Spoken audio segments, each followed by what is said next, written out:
Chapter 6 Flavoring Tactics. One of the things that make kombucha great is that you can add a variety of flavors so you are never bored with the same old kombucha.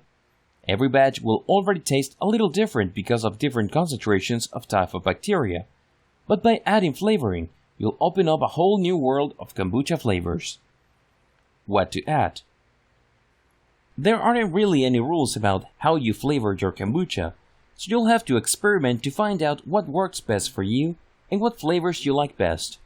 You can add fresh or dried herbs, spices, fruit juices, fresh or frozen fruits, and berries, or any combinations of these to produce a complex, deliciously flavored kombucha that you'll love. When to add? You'll always want to add this at the end of the initial brewing process. If you're doing batch brews, that means at the end of the brew. For continuous brewing, you'll add flavoring when you remove the kombucha you're going to drink. If you're going to do a second brew, then you'll do this before that second brew. Second brew. To get a fizzier kombucha, you'll want to do a second brew. First, put the kombucha in airtight bottles. Then, add the flavoring. If you're not adding any fruits or juices, you'll need to throw in a couple of raisins or a small amount of honey to feed the bacteria during the second ferment. Then, seal the bottle tight and allow it to set out in room temperature out of direct sunlight for 1 to 3 days.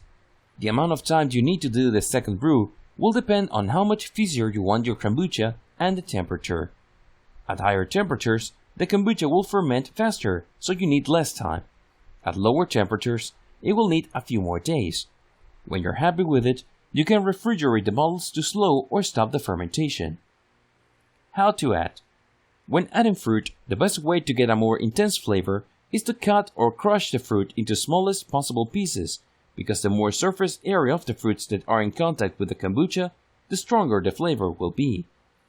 Adding fruit will also give you a much sweeter kombucha compared to adding herbs or spices alone. You'll need to add about half cup every 3 to 4 cups of kombucha. When adding herbs and spices, it's better to do a second ferment because this gives them time to disperse their flavors throughout the kombucha. Generally speaking, dried and crushed herbs and spices will produce a stronger flavor in a shorter amount of time compared to fresh herbs. Here's our list of common kombucha additives and how much needs to be added per 3 to 4 cups of liquid. Cardamom, 2 pots.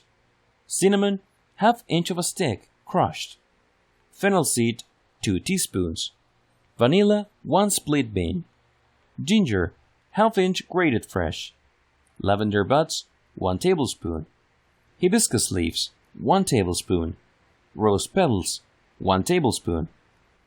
Don't be afraid to get creative with your mixing and matching of fruits, herbs, and spices to make your own unique kombucha flavors. In the next part, we will delve deeper into equipment and supplies you'll need to produce your own kombucha.